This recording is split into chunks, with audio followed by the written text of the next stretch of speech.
story that unfortunately not many people are going to like to hear or wish to believe. Yeah, I do have a story, and the church have done the bestest so far to keep it all under wraps. I was around about 13. I was told that I was to go there for pastoral care. Whilst I was there, Reverend John Roberts himself appeared in the youth club and asked me to step outside of the youth club where he had a word with me. So I did so. We stepped outside and then we went into another building.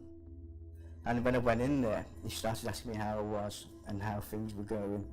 And then I was explaining to him how things were. And then all of a sudden, he started putting his arms around me as I was standing up by the window.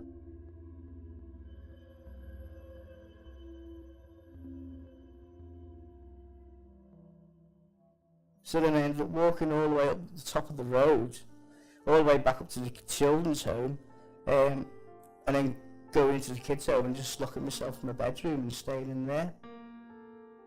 I thought, well, I must have asked for this, because no one's going to come along and do this to me unless I'm asking for it.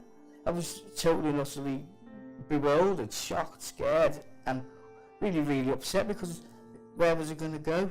Who was it going to tell? No one's going to believe me, because he's the vicar. I looked up to that man as my last resort of, he's going to look after me, he's going to be my saviour, he's not going to let no harm come to me. So I allowed him to continuously do what he was doing on the belief of it was right. It was because what he was saying was right. I needed the love, I needed the support, I needed the guidance. And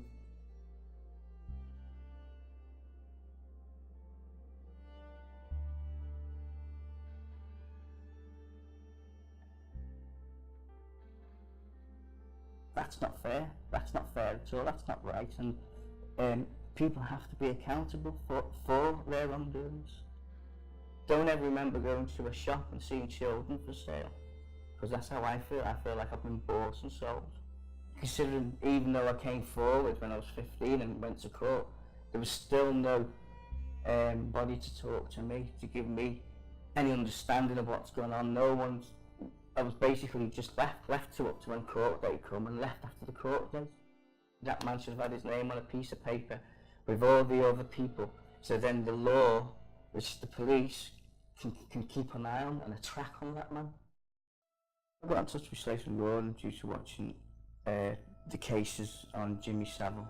When I went to see Richard Scorer, I was quite thrown back with him, really, because I'm quite weary of people, and you know, with the topic I had to discuss with him, it wasn't something I was really comfortable with. He's a very gentle spoken person and put me at ease. The bigger picture is, if I'm going to help people to come forward and speak about this, and going to speak to someone about it, then that's what needs to be done. It was the whole point why I came up and stood on my own 2 feet and said what I had to say, was to stop this. If I'm helping lots of people, that's excellent, that's brilliant, and that's what I could hope for. That's what I wanted when I was 15.